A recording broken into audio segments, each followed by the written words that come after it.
Years.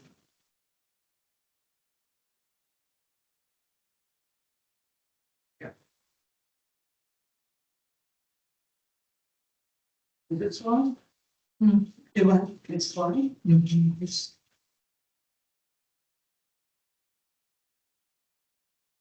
Okay. Oh, no, it's 47, 44. Yeah, which one? Which is property here, it's full of people. That's 47, 44, and then here it says 44, 7, 44, here it says 2. I think it's 6:01, so we're going to go ahead and call the meeting to order. And what? Did we start the recording? Did we start the recording? We did. Did you just start it? Yes, in the last minute. Okay, great. Thank you. We're going to do something new right before the meeting starts. We're going to go ahead and start the recording, and then because we've been recording too long. And then at the end of the meeting, we'll go ahead and go that back. All right, so we're going to go ahead and start the meeting. Thank you all for being here tonight. We will go ahead and start with the invocation. Would you mind saying it, Jay? Go ahead and follow with the pledge of allegiance.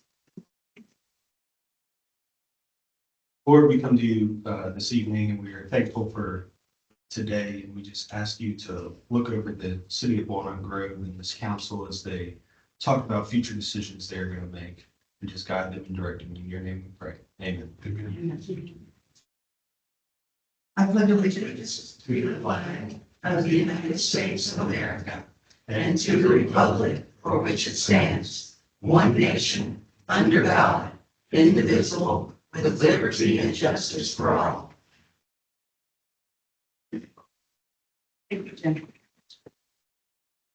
Go ahead with roll call. We do have one absent council member tonight unexpectedly, and that's Erica Miles, and we will be saying a prayer for her. She's had a little episode today, but I heard she is going to be okay, so we're very thankful for that. So Erica is absent.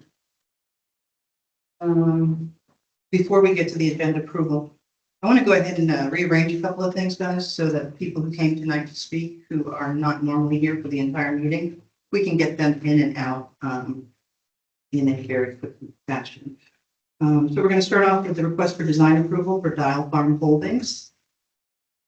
And after that, we're going to go down to the old business at the bottom, the Walnut Grove City Park Lights. We have John Freeman, who is with the company that gave the quote for that. He came tonight to answer any questions anyone has. And then we'll have the chief loan application, the Jeff gas pipe, city administrator position, and then we'll go on to new business. And we have invited tonight our new code enforcement officer, Greg Chappell, and we're going to put him at the top of that for introductions and discussion about ordinances, dating them. And then we'll do the site plan review at 4477 or 4774 Guthrie Cemetery Road. Does anybody have any other changes they would like to see made? No? Well good. Okay, well, in that case, I will ask for a motion to approve the agenda. I'll make a motion to approve the agenda with the changes as cited by the mayor with the rearrangement, and we added Greg Chappell. Is that correct? That's correct. To new business. Okay. Is there a second? Second. Any discussion? All in favor for the show of hands? Unanimous. Okay, great. Thank you. We'll go ahead and start with our old business, and that's the request for design approval for Dial Farm Holdings. And Ms. Andrea Gray, I believe you're presenting tonight. Yes, I am. And we are going to hear from Andrea on behalf of Mr. Poland. We will not be making a decision tonight, but if you have any further questions, we can ask those tonight. Thank you, Andrea. Very good. Well, I'm always good for a handout, so I didn't reprint the whole presentation because I saw you had it even posted on your website, which is great. But I thought I'd come off this so that we can be talking off of the same document Thank you. as we go. A lot of trees, one practice.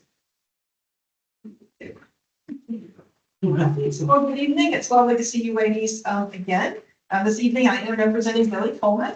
I know he's presented design proposals to you a number of times, but he asked me to give him some assistance. And so we took a step back and incorporated some of the feedback that you all had given him. And we looked at developments in other parts of the city that have previously been approved to get some design inspiration. And so we're coming back to you tonight with a new and improved design for his commercial structure. I know you're all familiar with the history on this one, but it's been going for quite some time, since 2018. That's when the planning and development was first approved. And this is the first commercial component to come online.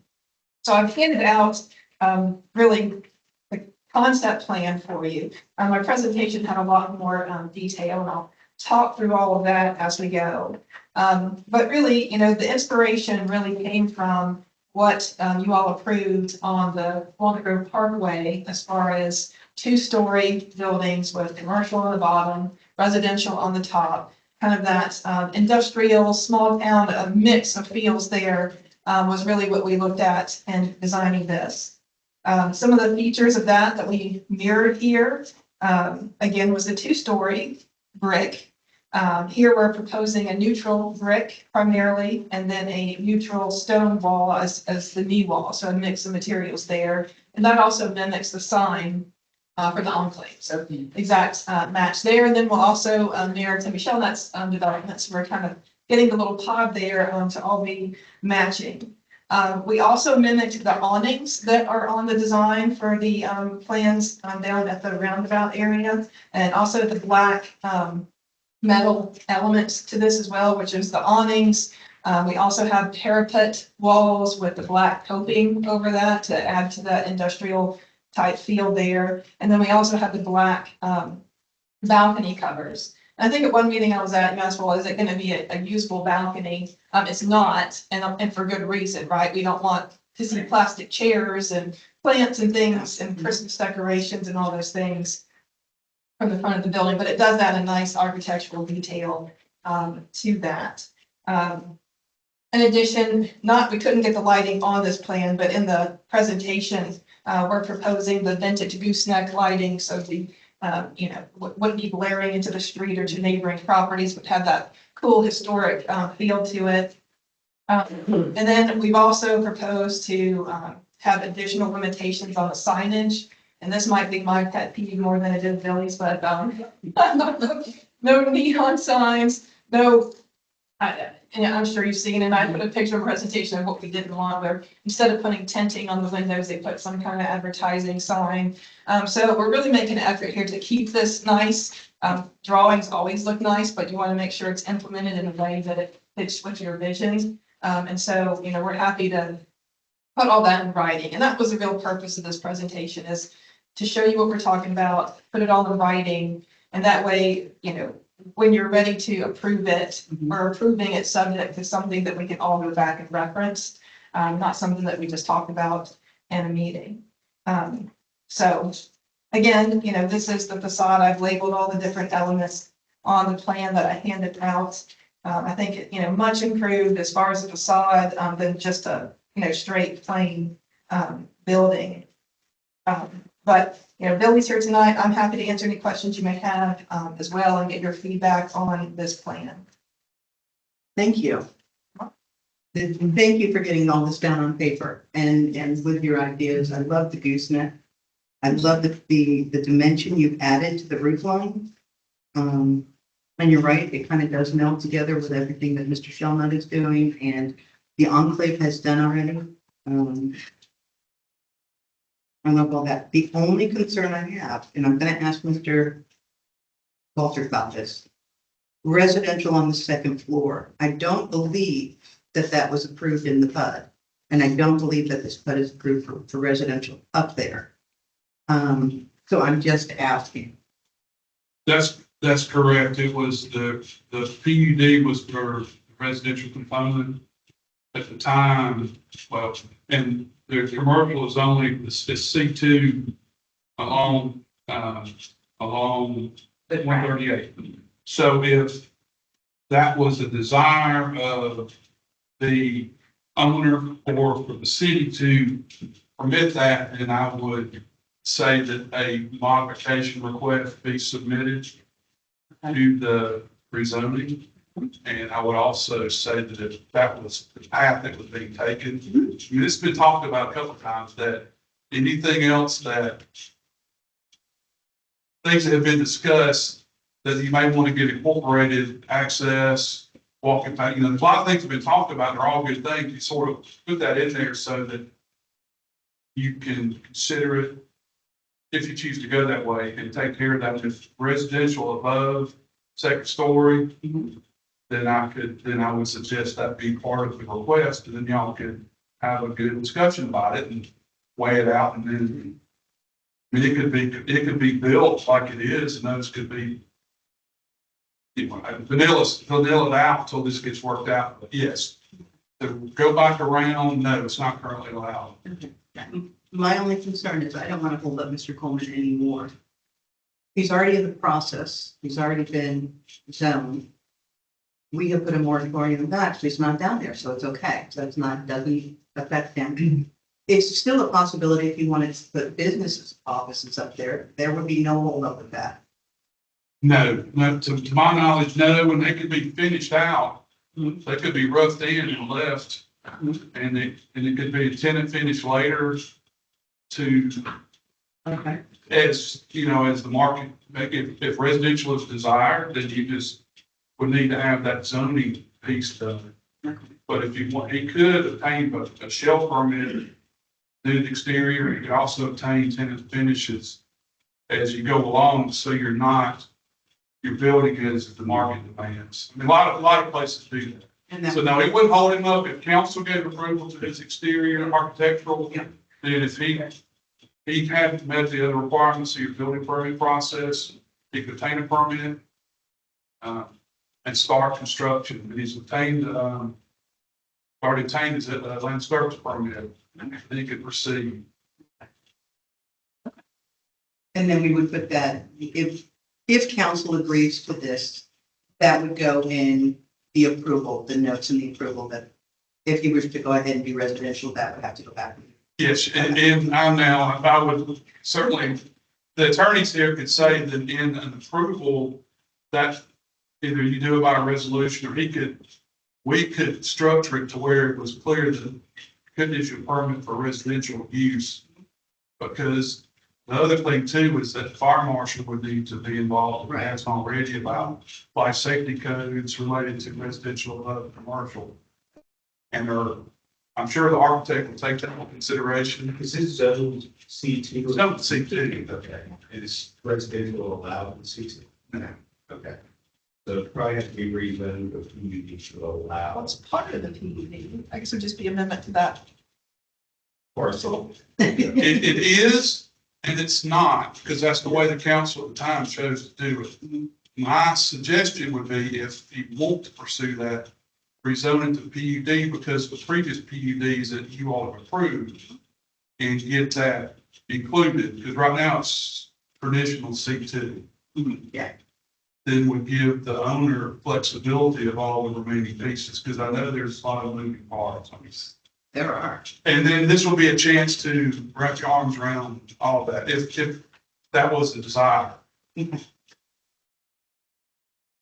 Thank you for putting all the trees up too and the parking spots. It really can give you a better look and Yeah. feel for what it's going to look like. And I'm going to be quiet now. Okay, I have a question. I just went right off my head. Sorry, go ahead. Oh, I remember. Is this for just one parcel or is this for all the parcels? Because there are 6, right? Right, we're trying to get going with this one, but we would like the others to be consistent, and I'm sure you would too. Okay, that's what I was asking. Because there's 6 parcels, not including the gas station, right? Gas station's been granted, Right, that's already so it's the remaining part, there's the remaining all those stuff. parcels along 138. Yeah. I believe was, they're sort of asking for this pattern book. Yeah. Approval. That was part of my question, in listening to the tape and trying to go back there, and I haven't been able to get through all of them, do other things, but listening to the 2018 audio of what was in the discussion with council, and it's pretty long, so it's a lot to get through. But there, it does mention that there were 6 commercial lots, and of course, you know, I got a better understanding that those, the PUD and the commercial were separate zones, essentially, with the thought in mind that they would be next to one. But it does mention that there were 6 commercial parcels. Is that still where we are now? Okay. And so 6 with what you have left, or 6 counting the gas station, even though I know that that's. The 6 county, yeah. Oh, yeah, council, yeah. Okay. So essentially have like 5 parcels. Mr. Walters, I understand that the Dalmars is asking for this architectural design for all 5 parcels. Does that mean when they are sold, if another buyer comes in and offers $1 billion of money, they have to follow these architectural guidelines as well? Yes, unless they came back to ask for some modification. Until we have a better process. A lot of communities near here have a similar process where you submit a concept first, get all that worked out. But yes, it would be by the way, if the approval y'all would give will be structured, and I'm sure your able attorney would be able to do that. So there would be, you would define it, there would be on the resolution attachment to specify those pieces. So they would be binding upon it. And then where you might run into something is if there's a particular restaurant that may have certain features that are unique to them that they want to lose, but that gives you a chance to have a good take. But you also would. Golden arches or. Well, if y'all choose to go this way, then you would have a consistent look that y'all have to spend a lot of time discussing. I would also encourage you all to, although it's encourage them to make their site lighting, parking lot illumination kind of match.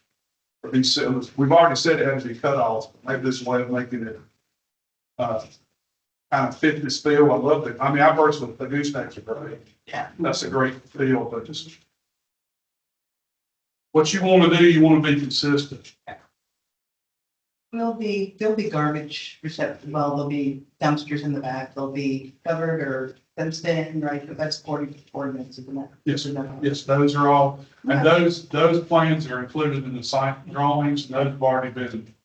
And I am going to venture a guess that the dumpster enclosures would be built out of the same colored material if they're clad. If they make, they're blocked with a brick veneer or block, would be the same color.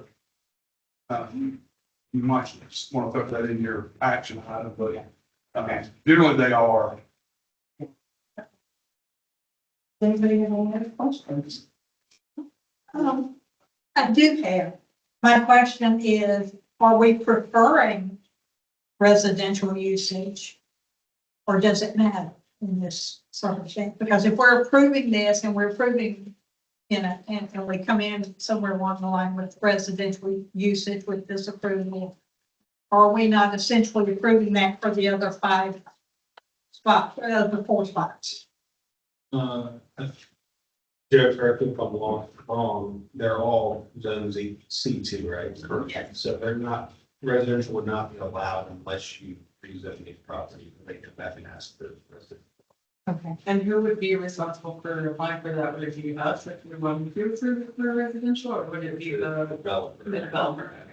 Yeah, thank you. That's one. So this is just architectural design. And that was why I was asking. And you're- Yeah. Architectural, you're not really approving the uses. Yeah, right. Those are controlled by your zoning ordinance. Yeah. Got it. Just wanted to bring it up just to make sure we're all on the same page in case we do go resident. Okay. Anything else? Yes, sir? But we're not committed to everything looking exactly like this. That can be. Yeah, that's what they are. I realize that's what they're asking. Yeah, that's all referring to architectural. But we're not committed to approving it that way. Oh, no, we're not committed to anything tonight. Right. I would definitely have some discussion between us. Oh, I do have one more question.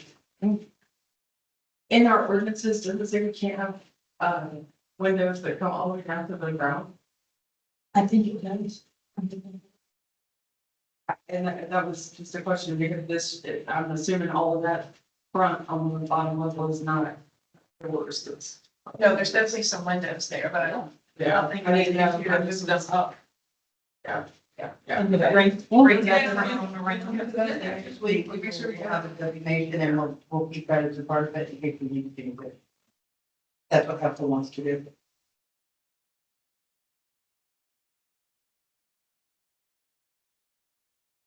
Anything else, anybody? Thank you very much.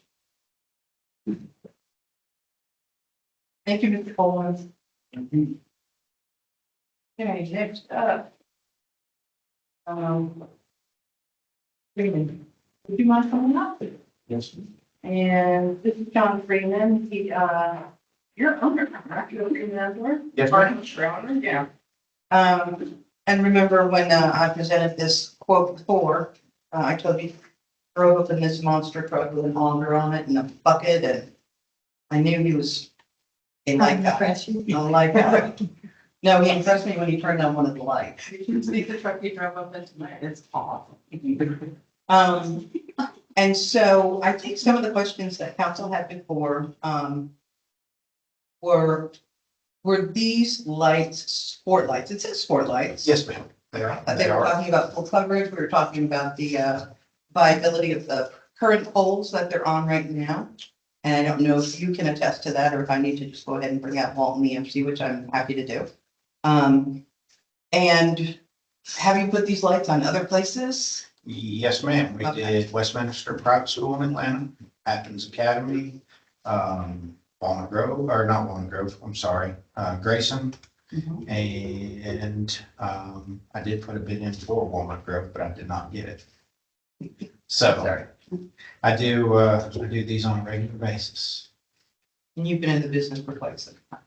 We've been in business for 40 years. I have owned it since 2015.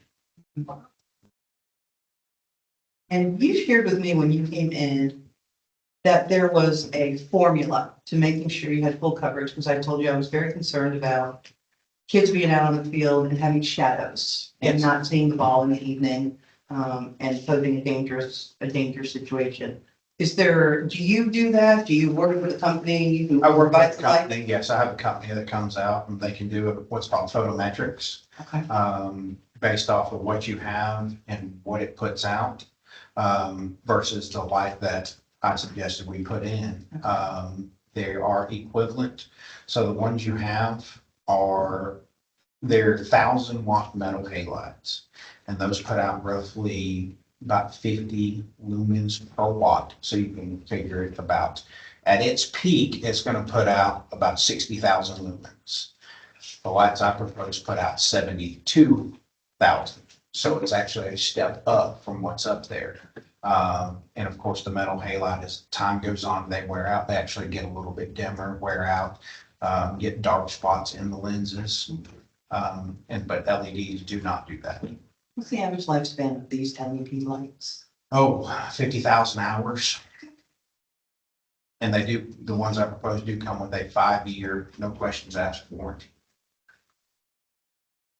What's the length of time it would take you to install them? What would be that period of time? I would probably estimate the lights themselves on the field, not including what's need to be done in the field house. I'd probably estimate about three working days.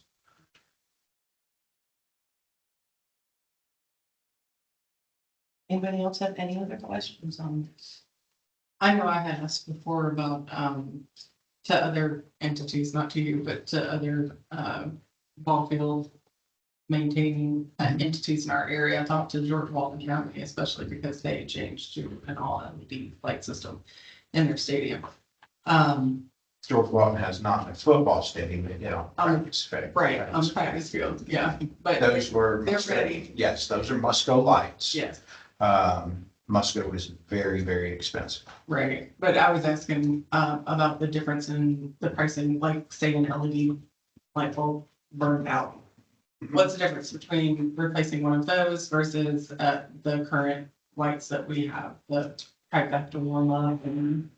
So that's pricing, it's a whole scheme of thing, because the lights that are up there now, they have multiple components. Whereas, again, in that 5 years, if it burns out, come take it down, get a new one, put it right back up, no questions asked. After that, it all depends on pricing at the time of the fair. It's not gonna be much more than different than what's on the float per light. That would be per the fixture, and then probably, an hour's worth of labor to reinstall it. As to what you have there, if it's just simply a lamp, you're probably talking probably $200 at max with labor. But if you have other components to that, you're probably talking for $500. So, I got you. So, okay, yep. and And we then, you asked about the poles over here. What did you think about the polls? the one we were standing by, and looking at, looked perfect, still had the size, the date, the stamp all on the side. And usually that's the first thing to wear down and go away. As to the top of it, you just have to assess it while you're up there. Changing things out, splits, cracks, anything like that. They do weather, but they are treated poles Right. to last a long time. These lights, are they like individual or are they like, I don't even really know. Yeah, Like so a you just have, section on so it, you so- have the round light that is up there right now, it would be the same, that thing, just a lot, almost smaller, they wouldn't hang out. Okay. They'll actually sit on the cross member. So it's not like a unit that holds 6 lights and each time you you'd have. No, they're each individual, you have 3 or 4 on the pole, you would have 3 or 4 millions. What's the difference in the weight of each individual, like? The ones you have up there are probably just over 100 pounds. The LEDs are probably around 40 pounds. Is there something that can be done? For instance, if you get up and one of the pole, maybe it looks like, okay, it's getting older, but probably would work now. Is there things that can be done to reinforce that, to get longer life out of it? Not really, No. because once the wood starts to crack, it's just going to continue to Okay. follow that. They're more or less worried about dry rotting.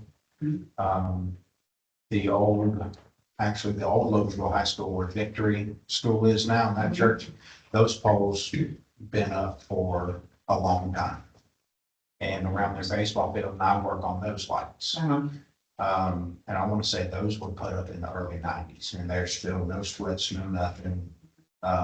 You use the original holes that were, put in there Sure. when they were manufactured. Now, if you come in and start drilling holes in the pole, you're exposing the wood on the inside that hasn't technically been treated. Mhm. And that's when you start having your cracks and your splits and stuff like that.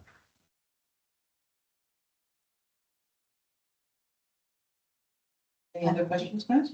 No, I know he gave me the price. I've got it home, not here. If we did have to replace a pole, it's not a huge amount. No, it's not a huge amount. Those poles, for that size pole, they range around, I want to say, $500-600 for the pole, and then I can take one out and put one of those poles in a matter of an hour and a half. Wow. So, You should have seen the longer.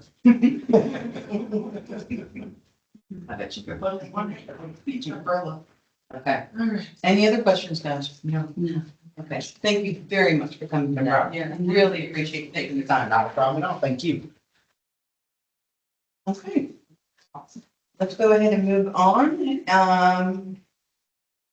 You all, come on up.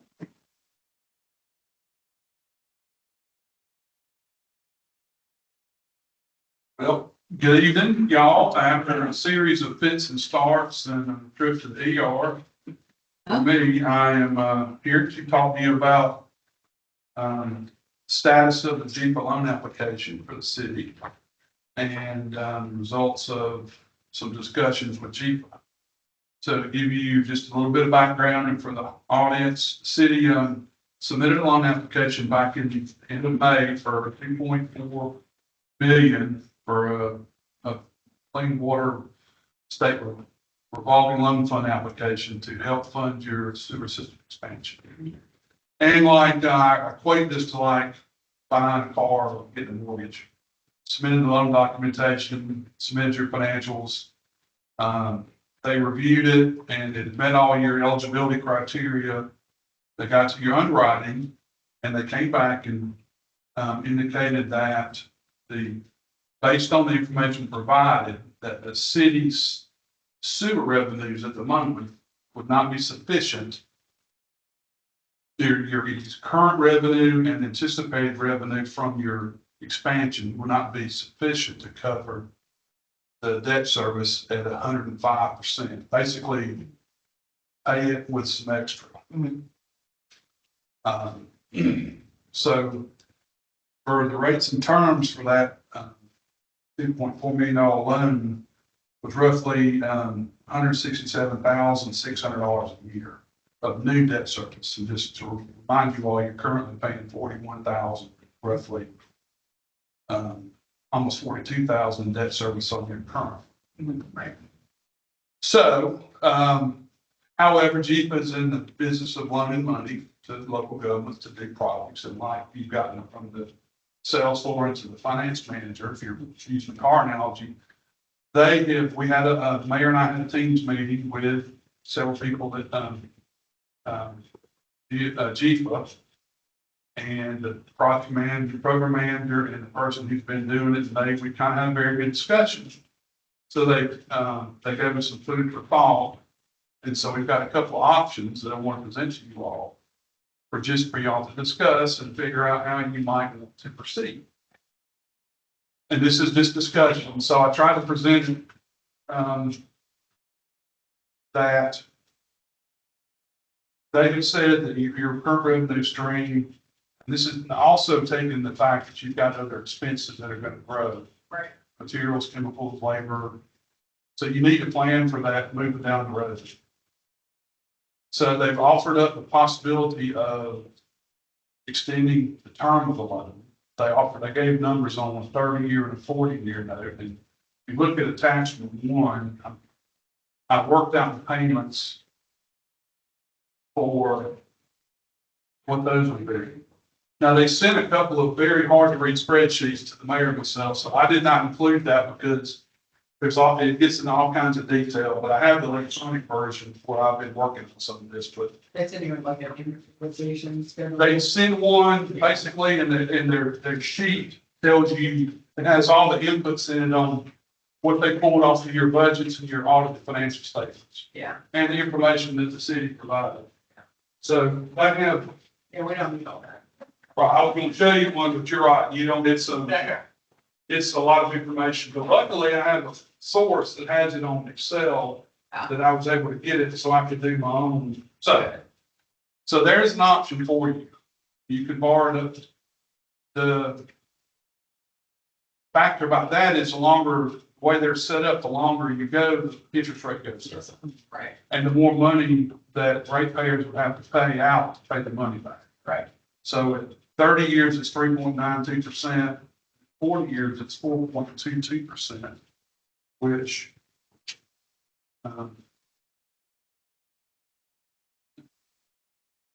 so it drops the amount of total payments. You notice at 20 years, it's 167,000. At 30 years, it's 138,000 per year.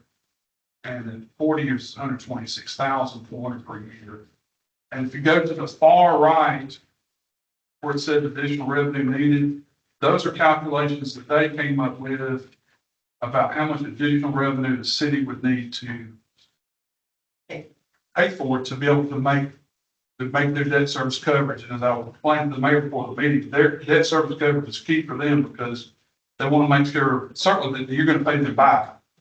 And but with some extra, how you do that sort of up to you. But once you tell them you're going to do it and you sign a loan agreement, you got to do it. And the reason sometimes they will find out if you're not doing it is when you go after more money, which has happened to some clients. So that's one option you can do if you so chose, is extend the term of the loan. So this additional revenue needed is per year as well. Correct, and then, now that's, they also, one thing that's frustrating about them is they take that, period, extend it on out to 2029, and assume it keeps going. And we all know that that number's gonna change because your cost will go up. Right. And then your revenue should increase. Yes, ma'am. Okay. These loans, they don't have any, penalties for early payments, or do they? No. Okay. No. So essentially, we can cut our out of pocket, if you will, with what they're talking about here. But did they structure their loan where interest is paid first and then the funds? I think they do. I hand out the amortization calendar I used to work some of this other stuff out. Yeah.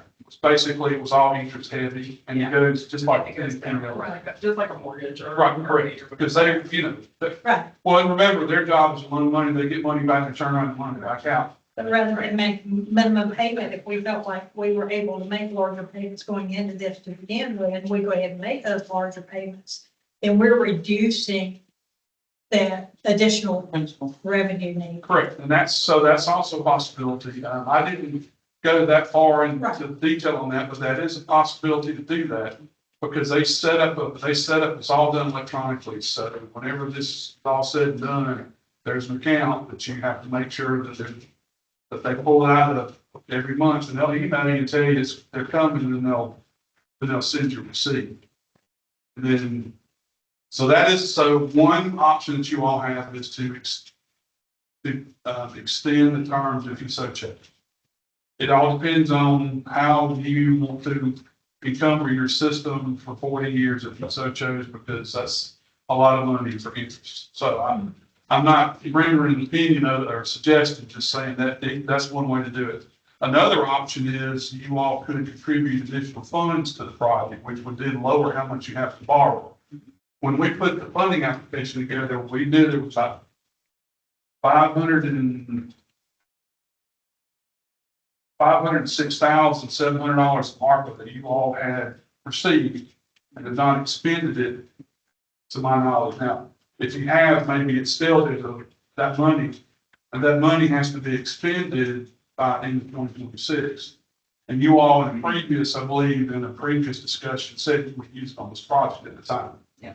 And then we also conservatively estimated that you had another $500,000 in local funds in your water and wastewater account that you could contribute to. Now, I know that there's probably additional funds that, and once again, we were very conservative. So if you took the route of saying, well, we want to contribute additional funds, I'm not saying you should, I'm saying if you did, then it would lower how much you're having to borrow, which would then drop your payments. Yeah. And your interest, your total interest. It's not, it's how much total interest you're Right. paying versus how liquid are you as you go. So there's another possibility, and I worked out some scenarios. If you just borrow $2 million, and if you put in even another $500,000, you only had to loan about 1.9, borrow about 1.9 million. Your additional revenue needed drops a good bit. So I mean, there's pros and cons to that too. One thing that when we also estimated that the city, if this new system in place, would collect a tremendous amount of tap fees. But they also know that those fees, a lot of cities use for other things than just paying the debt, like you might need it for other costs, fixed costs. So they don't really consider that you were going to take this money and turn around and have it to make a payment. They want you to have regular sources of income. Sure, I'm just to say that. but we can average it, we can consider it in our review. You could. Yeah. Yes, I mean, They don't, but. they don't, but then they, once again, they just basically flat line it out and don't really make allowances for changes. Mhm. But this model works, and this is the game you have to play. And then another option is to adjust your rate schedule. Currently, you all charge basically $10 1,000 for residential sewer. If I was a sewer customer and I get billed by Walton County for 5,000 gallons of water, the way it's set up is you're billed for 4,000 sewer, and then so you're charged $40.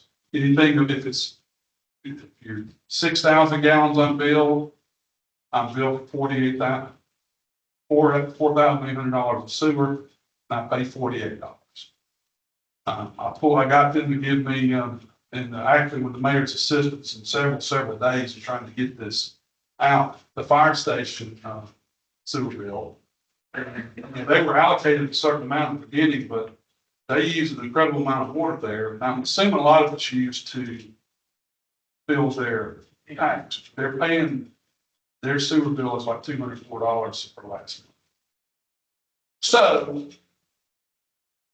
So that's something to consider if you wanted to adjust your sewer rates to, because right now it's $15 1,000 for commercial. So you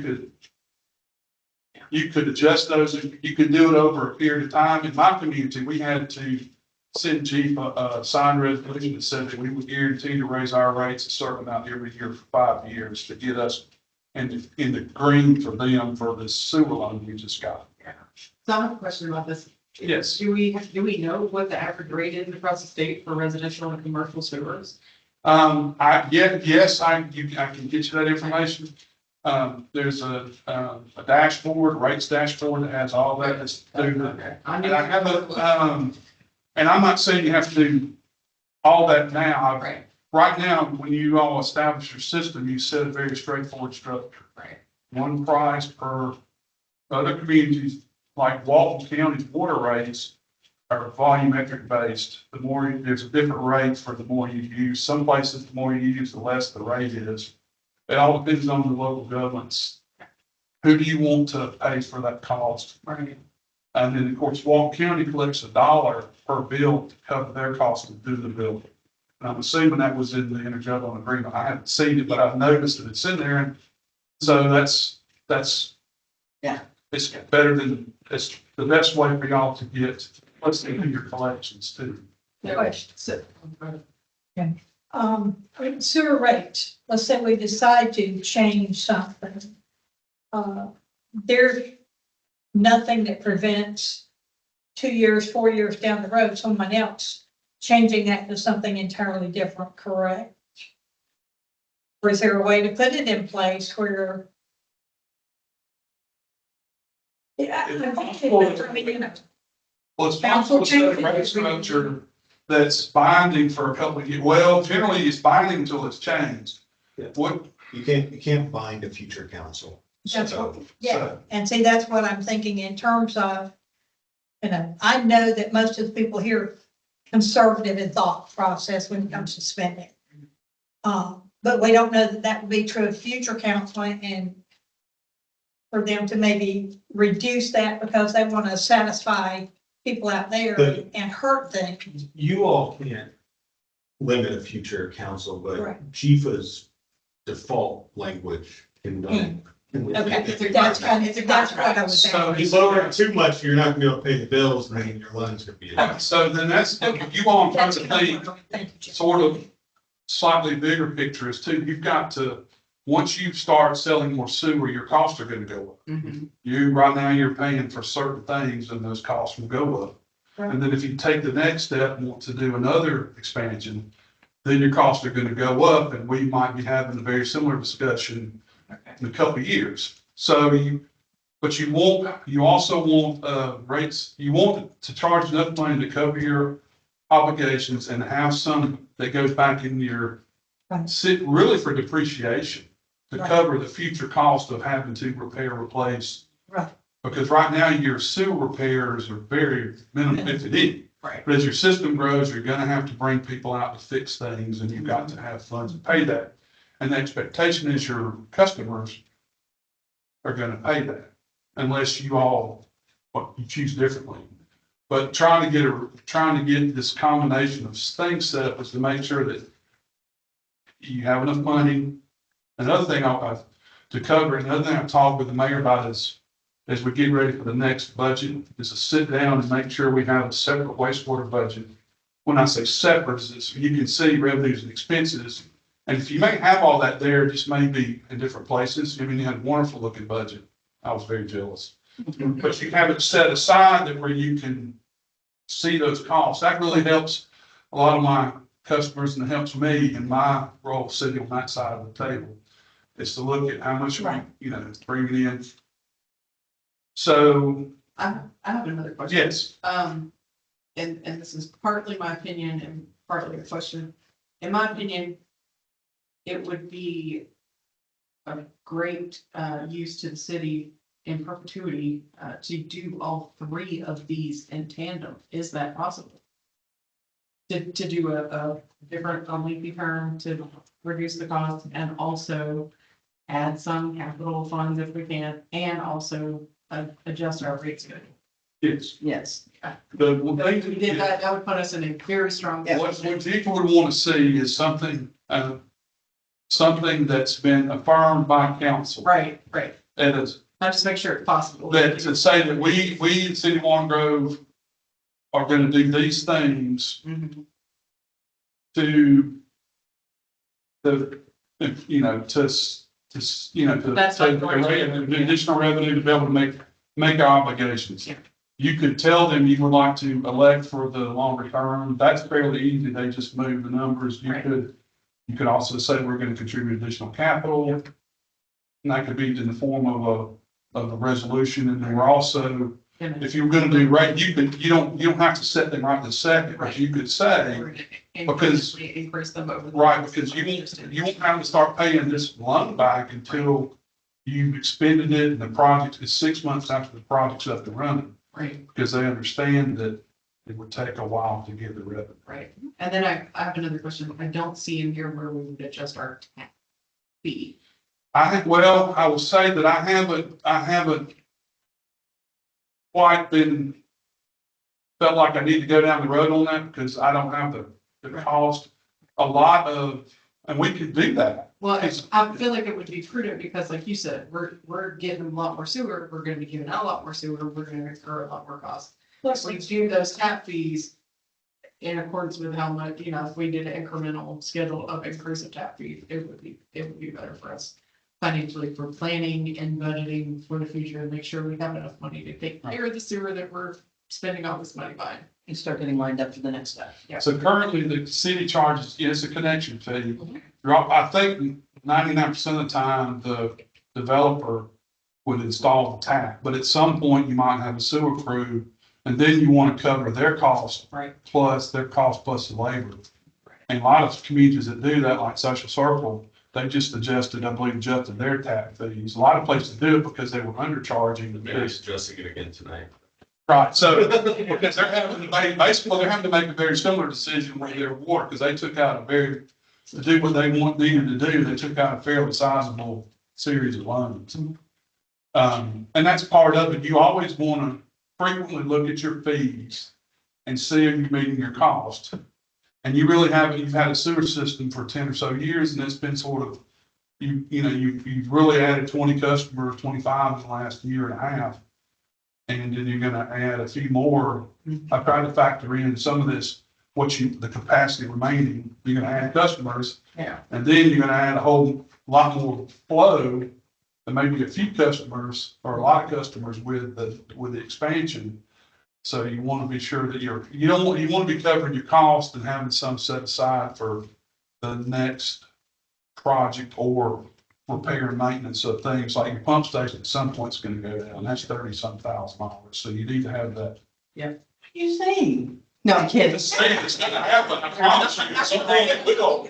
And where you don't wanna be is like some places I know where you're having to scramble, look through the piggy bank to find the money to pay it. But so if you plan for it now, you'll be better off. That's just No, I know. but you're right. But at some point it's gonna happen, they're gonna wear out. Absolutely. Does Warren Grove have a minimum monthly fee per sewer?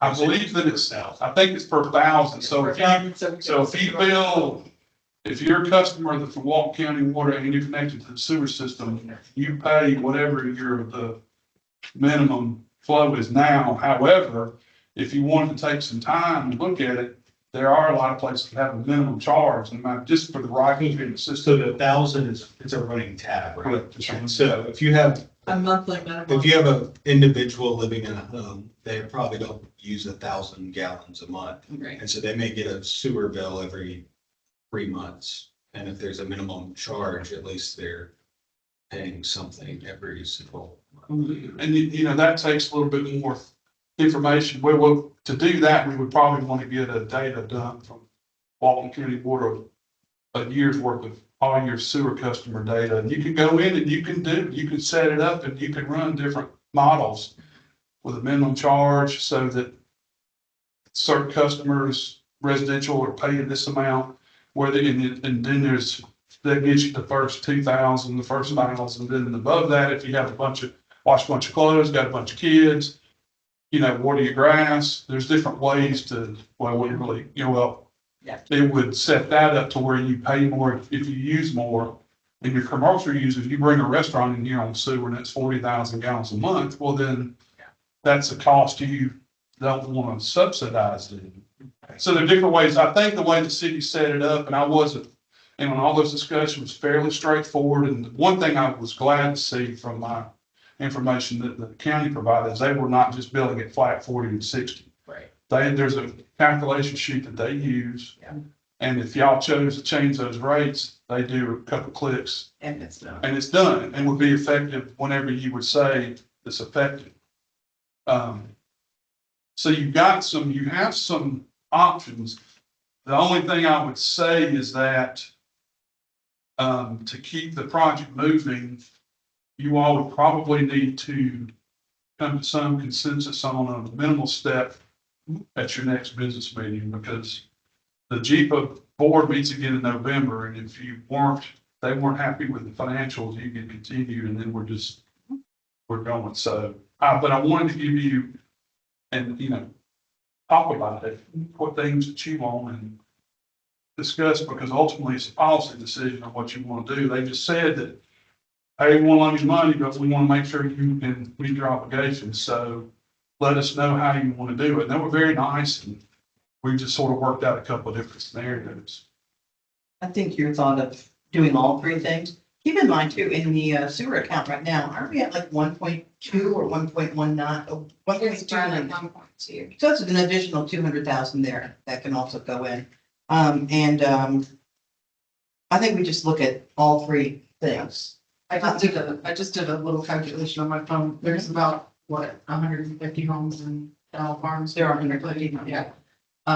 If we only charge $12.50 a month, it would be an additional $24,000 in revenue if we charged a minimum monthly fee. Okay. Plus usage. So we're not charging, okay. We don't have. I was under the impression That's per year, that we 24,000. did.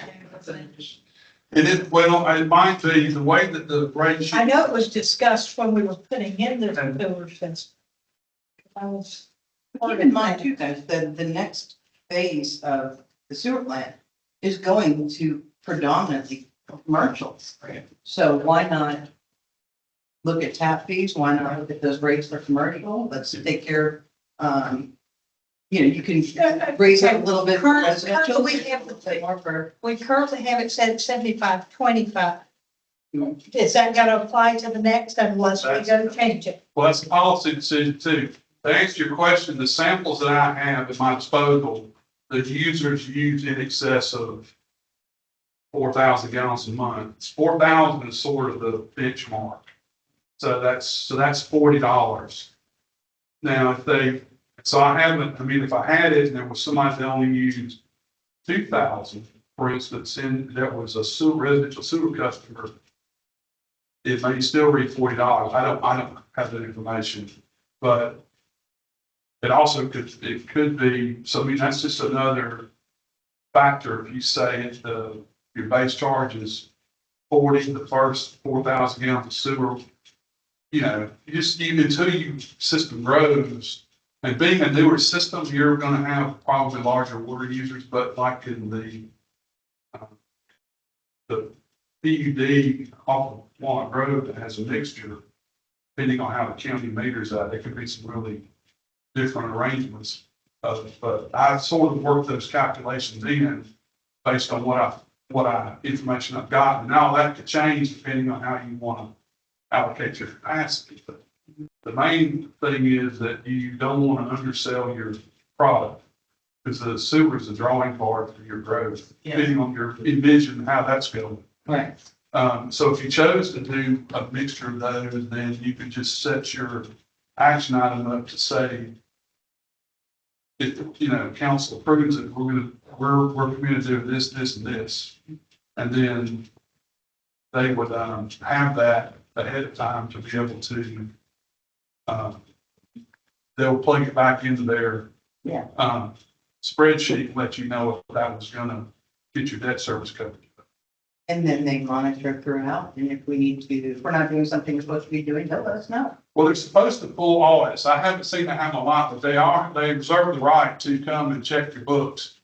And, besides making sure they get paid, because they also want their customers to be financially sound.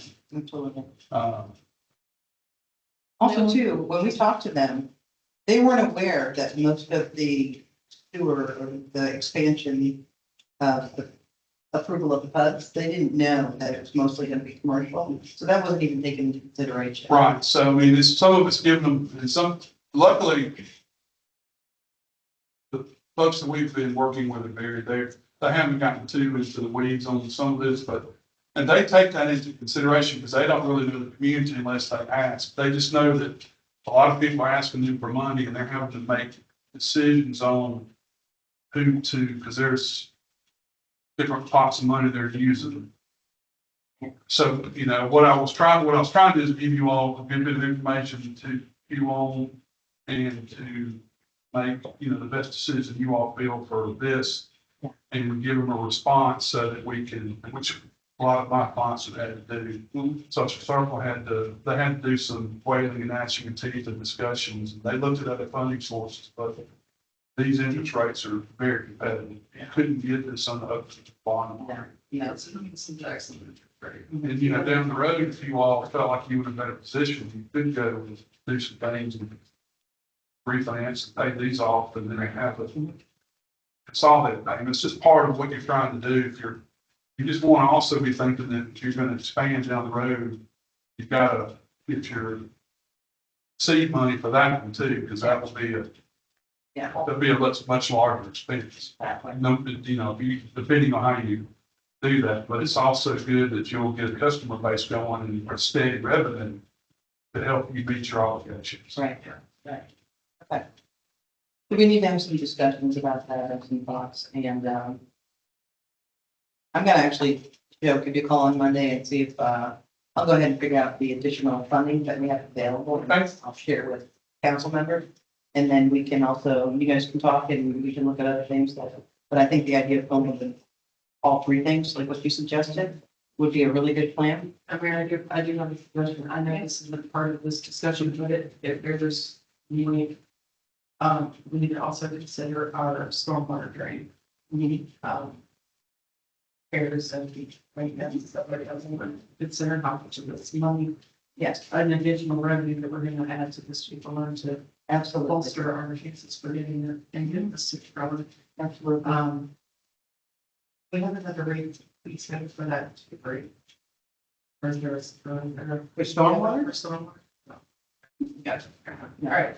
Okay, I have one final question for Joe. Does it give us any advantage to include in our free presentation that we are looking at more commercial on the secondary plan?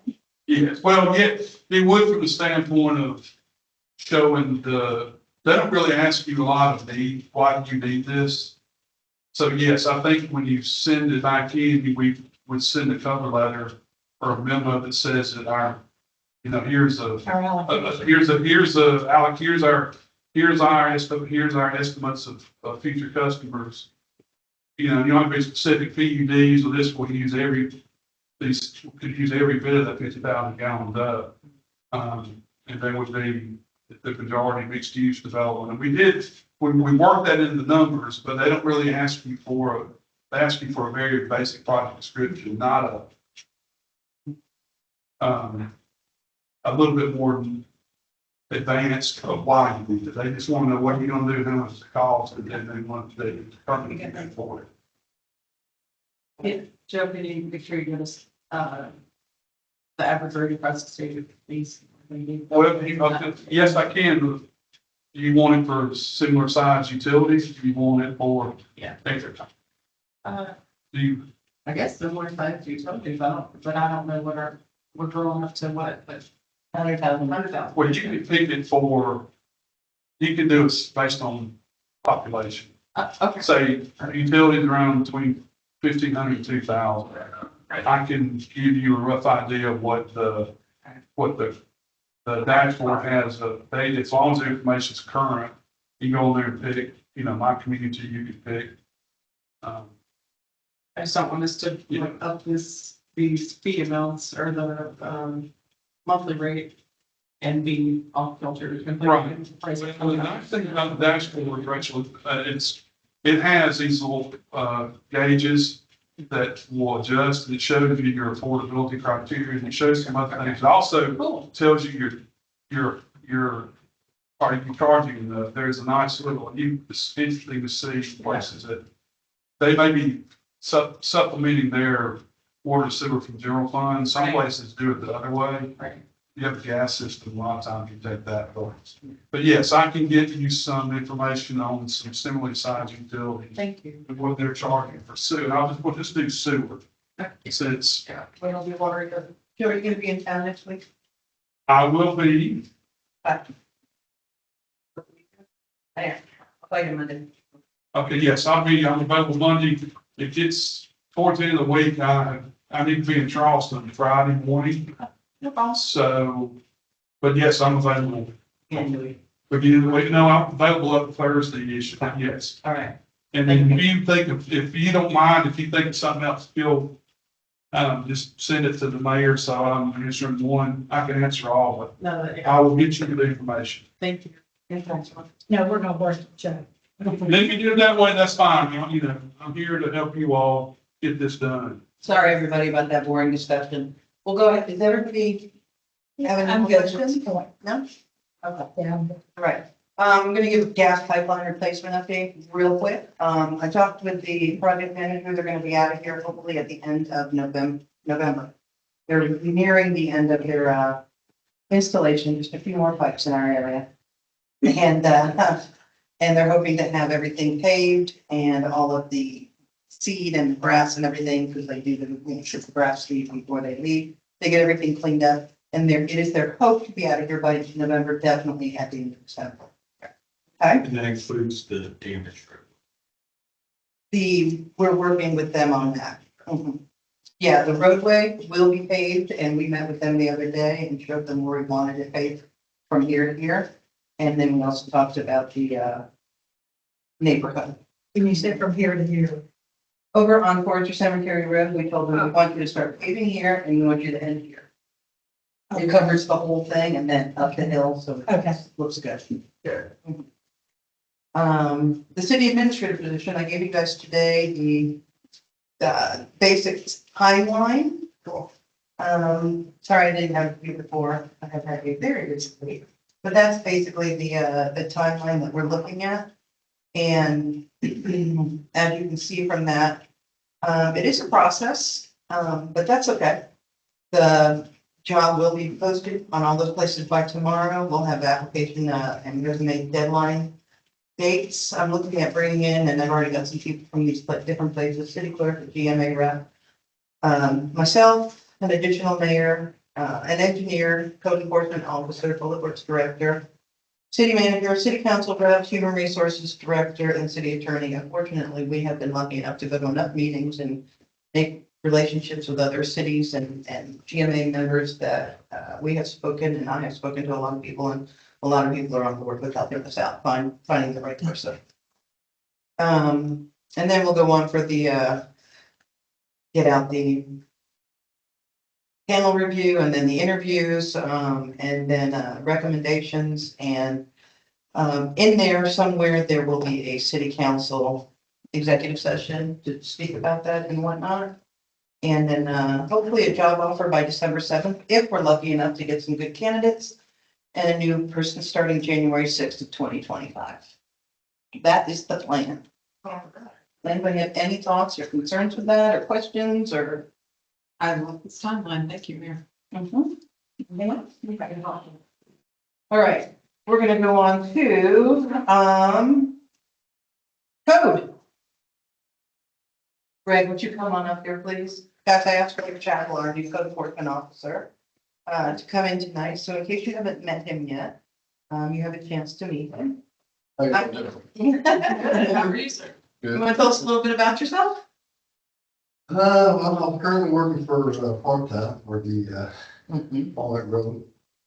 But, I've been wearing a uniform since 1984.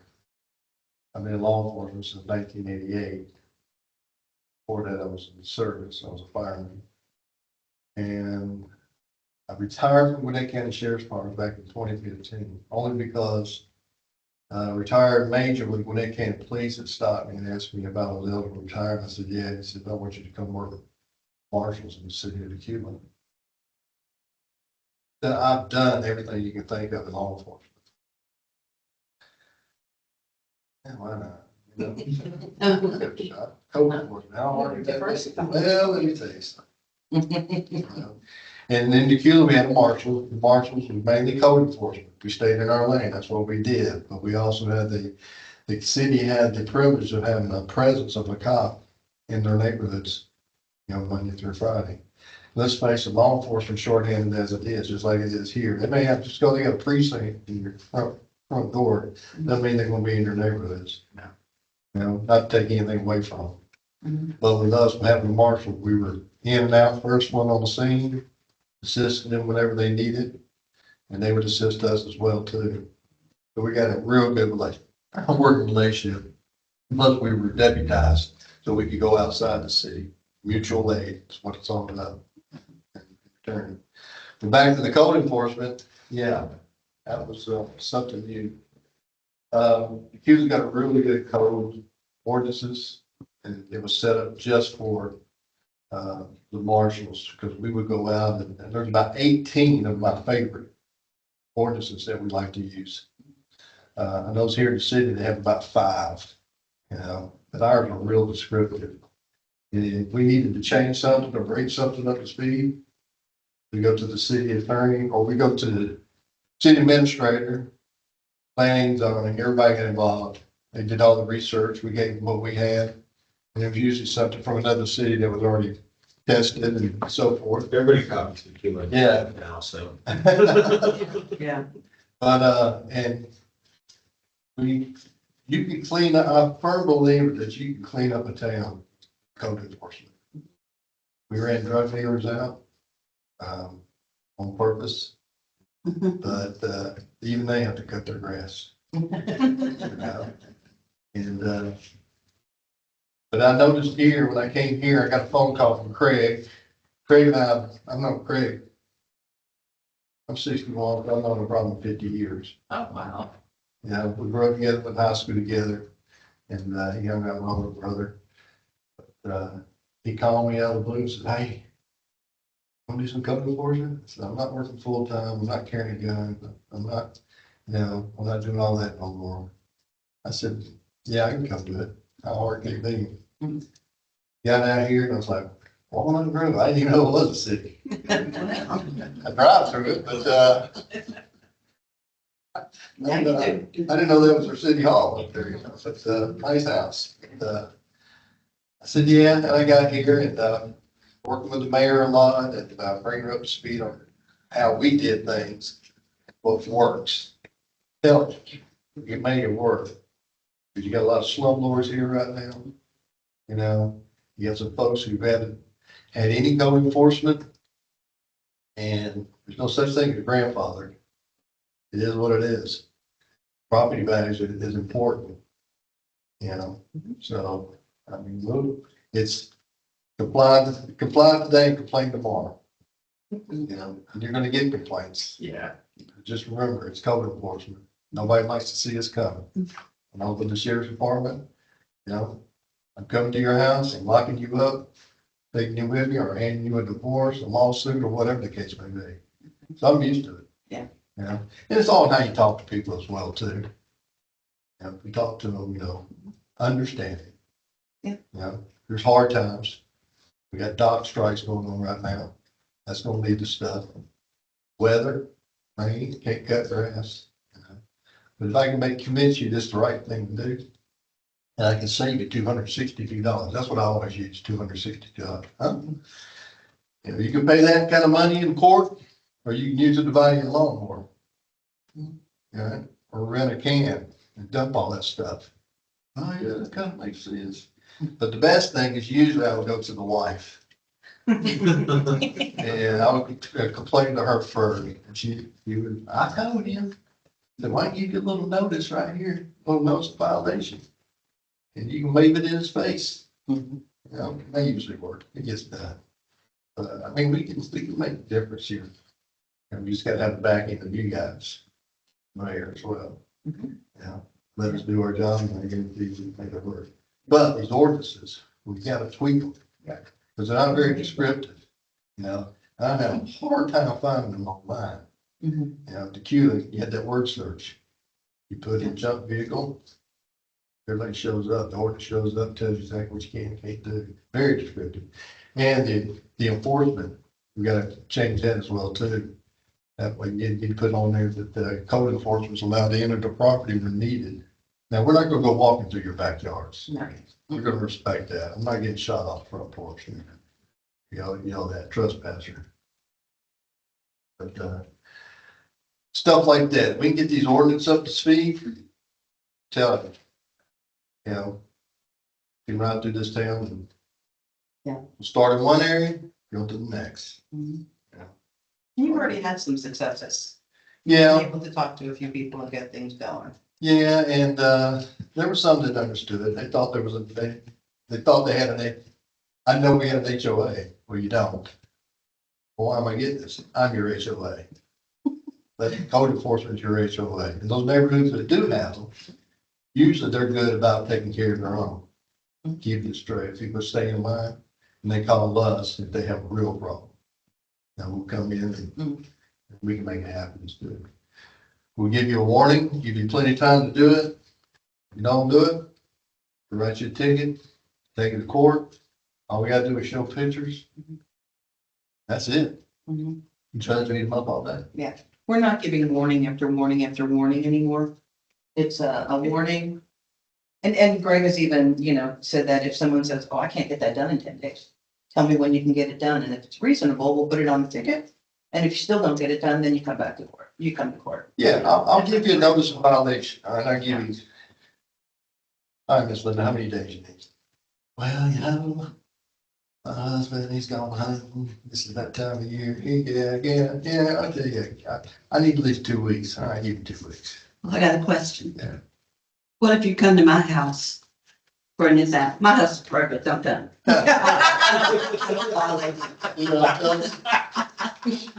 But if you came to my house and I got all these violations, but my health does not allow me to do it, and I have nobody to help. We have some widows and some elderly in the neighborhoods that's in that situation. And How do we handle that? you handle that a lot differently,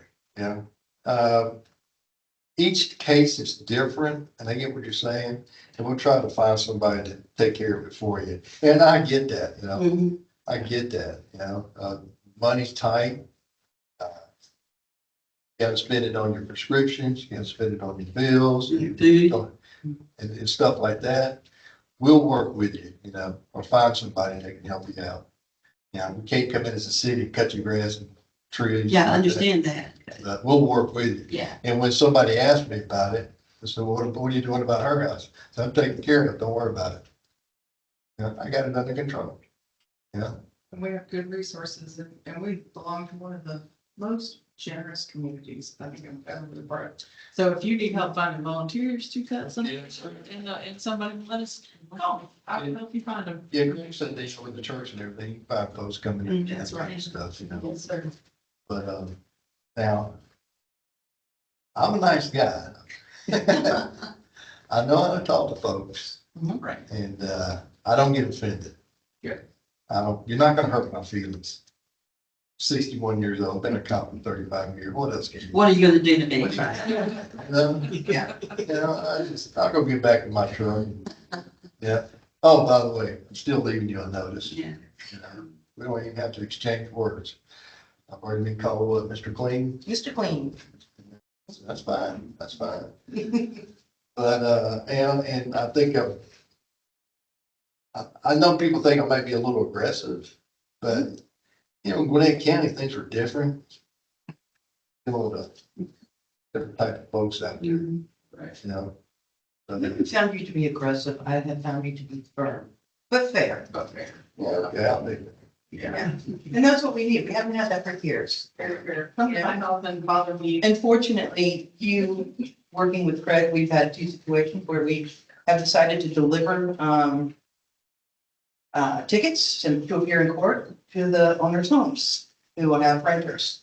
And these are people who we have dealt with in the city for 3+, 4+, 5+ years on these issues, to get these things cleared up. Enough is enough. There are health hazards, there are safety hazards, and, fortunately, with Greg's experience coming in, he said, well, what if we do it this way? It's wonderful to have somebody coming in from the outside who can help supplement what we've been doing and give us new ideas. And, it's working. And, Rachel and I sat in on a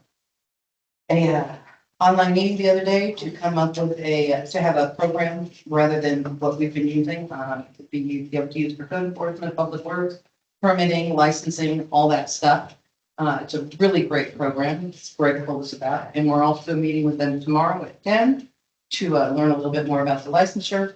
And then we're also meeting with another company on Monday to make sure we're doing our due diligence and seeing what's out there. And this is GoGov that a lot of people use. Yeah. So we're gonna see what the best one is for the city.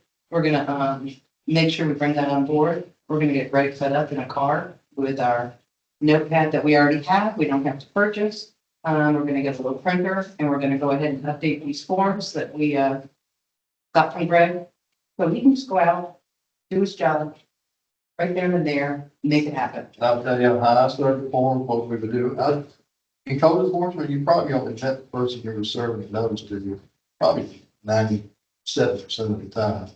You know, I'd walk up there, I'd fold it, I'd write it down, I'd walk up to the front door, and I'm just sliding it into the top of the door there.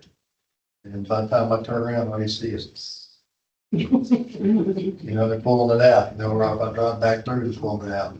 And I know they got it, you know. You know, now we hang them on the door, going on. Put them on the front door. They all go on the front door. That's what the front door is made for. Go in and out of your garage, that's great. We put them on the front door. We don't enter the garage and put them on the door side. We don't do that. Yeah. So you will get a notice, you will get a timetable. I'll leave you a business card. I'd rather you call me, call City Hall. Ladies try to figure out where to send it. I'll have the city phone. They're on normal hours while I'm here. I'll answer it. I'll return all calls, whatever needed. And like I said, the last thing you don't want to do is write a ticket. You know, encourage you to go to court. Have it done before you go to court. To get there, they may say, hey, you know, he did what he had to do. Do you come to municipal court? You do? Yeah, if I'm making cases, I'll have to be here. You can have what's in it. October 16th, thank you. But I like to serve my tickets personally. Personal service is where it should be, like we did today, yesterday. Right. When you hand somebody a couple citations, they start, oh, look, next thing you know, they're ready to get it done. That's what I think the problem is. A lot of folks have been handing tickets around. Yeah, right. So we're kind of going in a new direction, which I'm very pleased with. It's been a pleasure working with Greg so far. And I know we're gonna get there, and I can already see the cleanup we're gonna be getting done very quickly. It's gonna take a little bit of time. Mhm. Yeah. But we'll get it done. We will, one at a time, one at a time. So do you guys have any more questions for Greg? No. Anything? Do you have any questions for us? I'm just, You find that, I do want to, ask you guys, I'm not gonna ask you, by next week to feel comfortable with going and looking at all of these things. You'll see that there are a number of things we need to do. We've got to update the grass cutting, and the, removal of junk, accumulation of junk. Yeah, junk. The most important thing on here is the outdoor storage. We have nothing that addresses that. The outdoor storage. Outdoor storage. That was our two biggest ones. I called, Amy, who I worked with at the Q, I called her up, the other day, said, hey, what are the two most, violations we had to write? She goes, outside storage and grass. I said, I'm thinking the same thing. Now, outside storage means a lot. It can be anything and everything. You know, and it's usually in the front yard. Yeah. You know, always in the front yard. Like in your neighborhood, it was a pallet full of potting soil or whatever. Yeah. All I had to do was go up there, so you got construction debris out here, you got a pallet out here. He knew he had to move it, just had to give him a little, Yes. so it's gone. But like I said, there's about 18 on here that, like you see on our list, used every one of them. Yeah. And I walked up to your house, I may be looking at one, may have five, depending on your attitude. Yeah, I'll probably cite you for 7. Is there a provision in these changes to allow him to go, on the properties as we? I just talked to Joe. I just talked to Jay about a few things, and we'll have to do an amendment. We'll have to have it heard twice. Okay. But I'm thinking that with the sewer stuff going on and also the ordinance stuff going on, we may have to have a very brief call meeting, to be able to accommodate the need to get these things done, kind of, Yeah. because of the storm, our next council meeting is next week. And that, yeah, that will fall on there for you. Yeah, okay. I would like to see that. I wanna. Is there a provision somewhere in this, I haven't looked at the, or like the out of town owner said, like, I know behind me, you know, the grass is about shoulder high. We no longer go to renters, we go to the homeowner. Well, it's a vacant lot. Nobody It's an owns- out of nobody town. owns it. It's out of town owner, vacant lot. How big a lot is? Uh, How big a lot is? uh, Is it on agriculture? It's behind Kelly's. Between Kelly's and Serendipity. Yeah, very much to do with those. Yeah, I mean, we've got coverage for that. So I knew once before we cited that particular owner, and brought it to court, and then the city mowed the grass and sent them the bill. We have that in the Okay. bill. Now, the biggest problem we had was rental companies. Yeah. If they're large companies, invitational homes just got hit with big time. They had to pay me, they're going to pay millions back. And they actually, we had a neighborhood where the entire street was all rental homes. We went through and made them paint, place, fix, everything in there. It's hard to write a citation for them because their corporate office may be in Arizona. And you're just at the mercy. You know, evictions, when people get evictions, I used to do evictions, well, the sheriff's department, I know how that works. You know, you gotta give them time to clean it up. Technically, through the Instagram and everybody's gone when you put that stuff. That's what I feel about it. But, you know, we like to get the name of the owner of the company, and it's usually the eviction crew that does the cleanup. That lets it sit there. That's what the company wants. I've got one of your names there. Yeah. Just wait, it takes time. Yes, it does. All the government Process. takes time. Uh, It always takes time in government. Yeah, or I mean, yeah, I'm waiting for things to happen, yeah. But we'll get it done. We'll take a look at it. If you guys would, there's also like something about trees, dead trees in yards. There's nothing, we have nothing to address that. You're not gonna check my dead tree. Now, here's the thing, I go out, Falling down dead trees. Yeah, not standing up at trees, but. Standing up dead trees that may fall on somebody else's the property. best thing to do, if you have a complaint, you want to remain anonymous. Yeah, that has been a point of contention of mine because I ran into having a code enforcement officer that stated who made the complaint. And the neighbor came at me with a knife and I had to call the sheriff's department. Yeah, I hear it all the time, I hear it all the time, and, I tell folks, just always mind to tell me who you are, and you can tell me the complaint, and chances are, as small as this town is, I probably already know about it. Yeah, not like it, problem was serious. Yeah, the tree thing, that was one thing, that enabled, what about so across the street, you got the tree down? That's right. I don't have an ordinance for Things he can't do. it. Yeah. That's right. We've got to get up to that. And this is just the beginning. Yeah. We're gonna have to look at other things, and as we go along, Greg will point out things, and he'll come to us if he needs something. Can't do anything about parking on the street, I can leave a little nice little note on there, hey, park your car the right way, In the right direction. in the right direction, and so don't park far from somebody, fire truck can't get through. You think a fire truck won't move your car out of the way? Oh, trust me, they Yeah, they are. will. Just kind of, they're running holes right through the windows. Yeah. There's a semi in downtown Atlanta. I was here. They were. There's gonna be some headaches, I can see, there's gonna be some. We'll get through it. Yeah. Thank you. Well, I'm looking forward to supporting you in your role. So I'm gonna work with Jay, on the amendment and I will be in touch with all of you. If you guys are reading through this and you see anything that you just don't agree with or you want to add on, Okay. please share with me, okay? All right. Greg, thank you as always. Thank you, Greg. Nice to Appreciate it. meet you. Oh, one thing, when I give people time, we have on our farm 5 working days, Monday through Friday. So if it was a Monday, then you get an extra 2 days. Yeah. And that was great for arguing, Yeah. Arguing that case. Well, you already actually got 7 days. Mhm. So that works out as well too, but, yeah, I think we'll do just fine.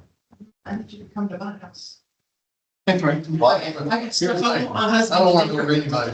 Yeah, well, and we did tell, he doesn't, I don't think he knows where I live. We did tell Greg that, just like I've said before, every property in the city of Walnut Grove is fair game. Yeah. Whether it's citizen, council member, whatever the case may be. I just have a honey-do list I want done. So We come ready on the ball.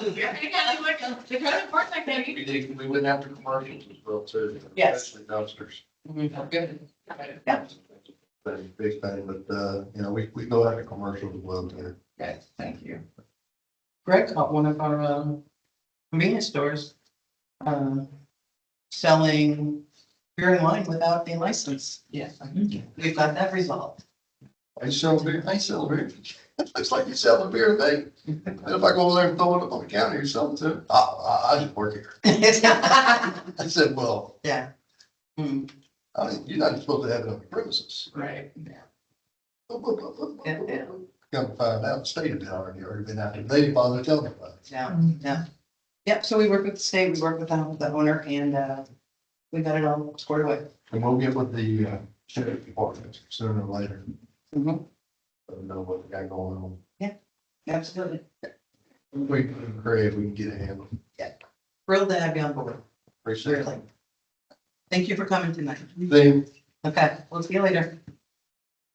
Okay, last but not least. Sir, I believe you're here, aren't you, Bruce? Would you come up, please? And would you introduce yourself and give us your address? Yes, Mayor, my name is Tip Horn. I'm with Alcovy Consulting Engineering.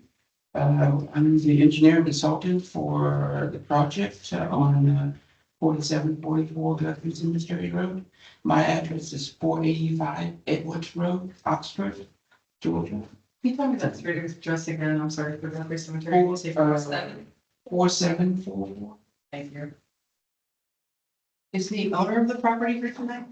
They are not, they are unable to make it. They asked me to stand in for them. I will do my best to answer any question that you may have.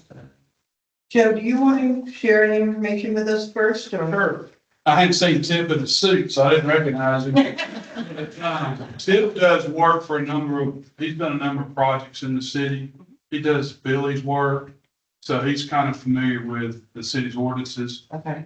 He submitted a set of site plans We have issued comments and we have not gotten comments back.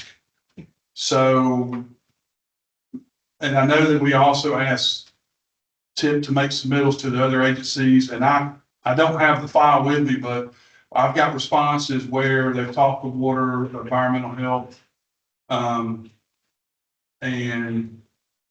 There's a soil and water, they've indicated that they're under the requirements. We have issued comments more about some stormwater management issues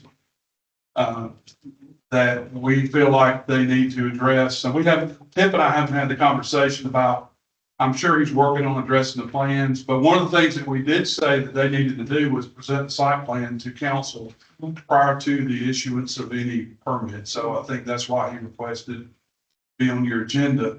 The biggest thing two things that I see, I think the engineering part we can get worked out. I know that there are things on the lot that are eyesores, that I thought it would be worth having that discussion. And two, the nature of it, based on the information I have, is this is going to, and you can ask this question, it's going to be storage of vehicles. But the name of the business was Elevation Truck Sales.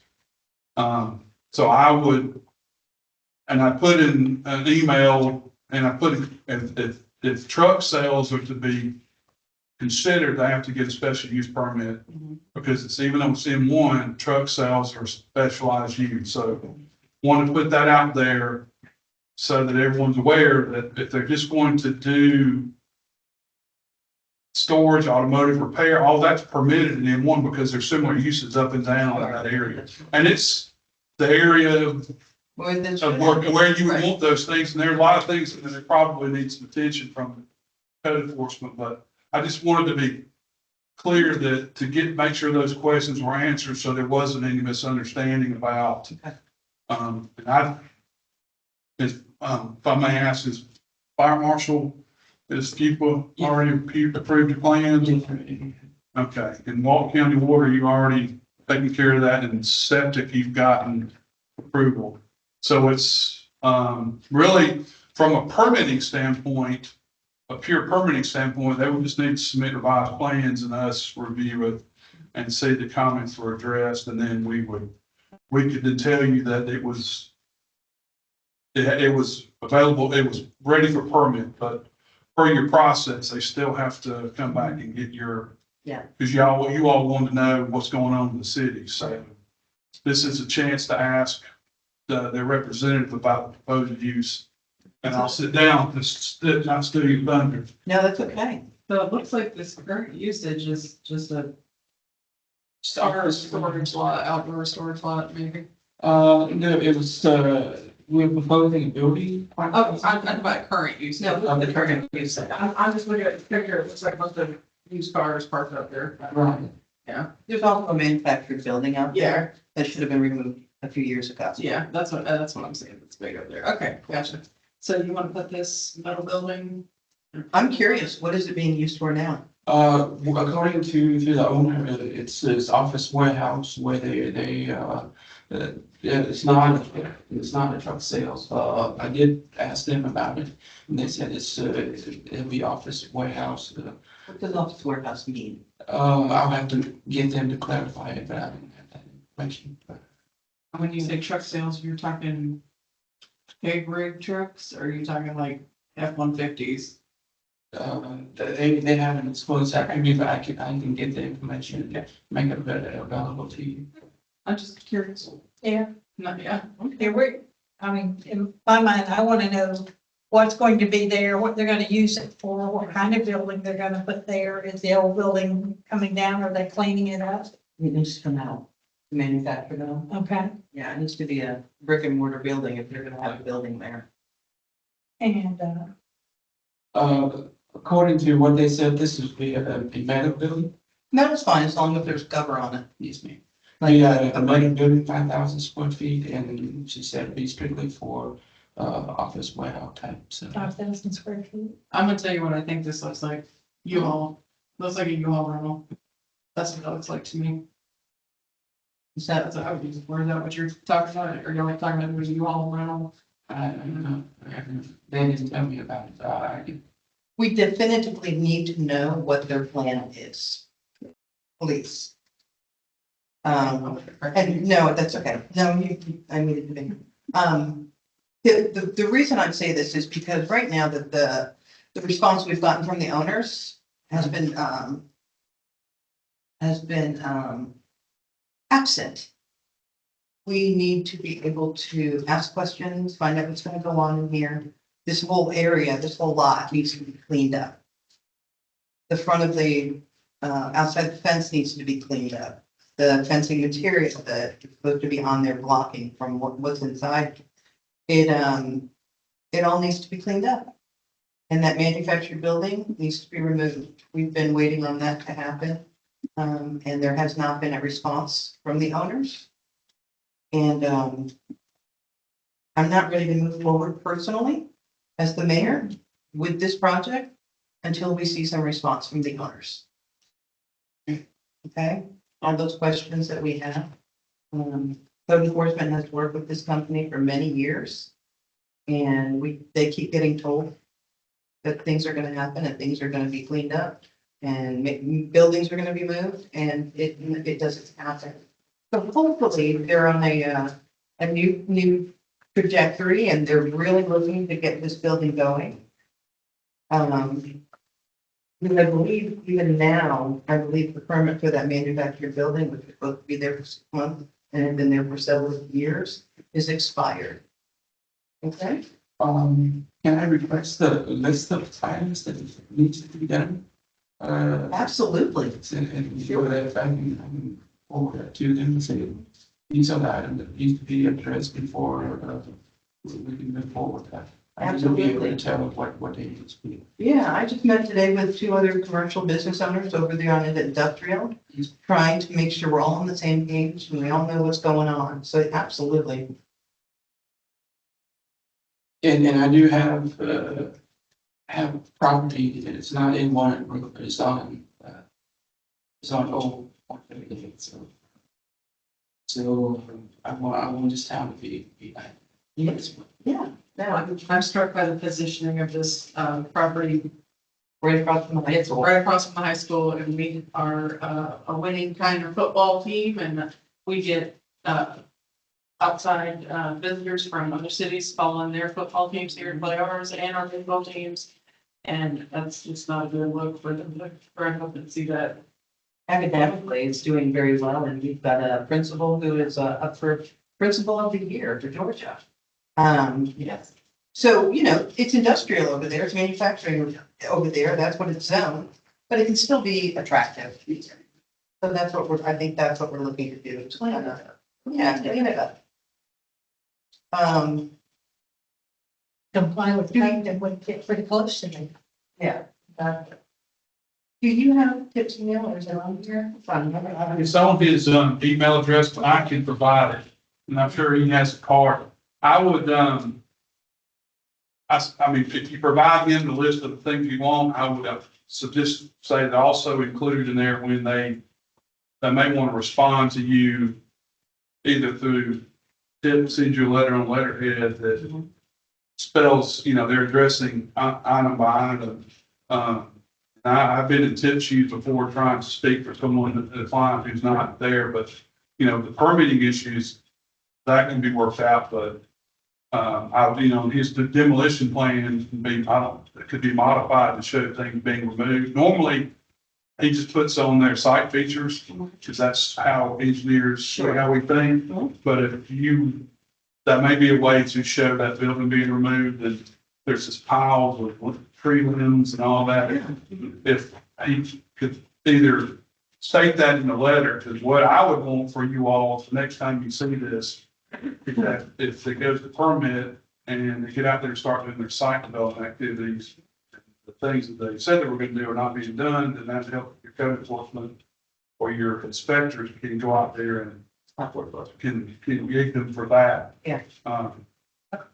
But yeah, I mean, I think that if he is, I can add it in the original plan. I couldn't remember if you had that, but if they're, normally it's like move curve, take gravel out, which if he doesn't have that, then he could include that in the sheet said, this is another record of the intended activity. Okay. Okay, that sounds great. Okay. If you have any questions for us? I'll leave you the card. Okay, thank you. Yeah, I think really specifically be, other than the cleanup demolition, getting that place back in order, we need to know what is going to actually be happening in there, and I will include that in the letter, and I will ask for specifics. Yeah. Okay. And I'm sorry to make you wait so long. I put that at the end there, because I didn't see it at the beginning of the meeting, and then you walked in, I'm like. I have a class today, so I was about an hour and a half is enough to come back from Atlanta, but. It's not.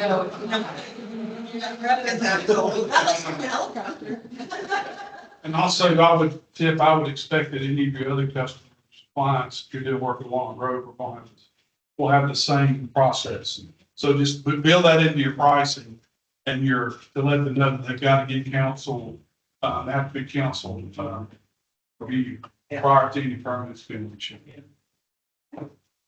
Thank you. Thank you very much, sir. I'll get this out to you next week, beginning of next week, okay? Yes, ma'am. Thank you. All right, thank you.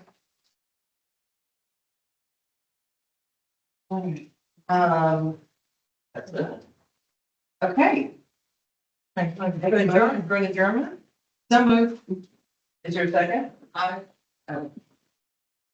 made the motion. Rachel and then Maxine, all in favor, please. I made the motion. We really do know what we're doing, guys.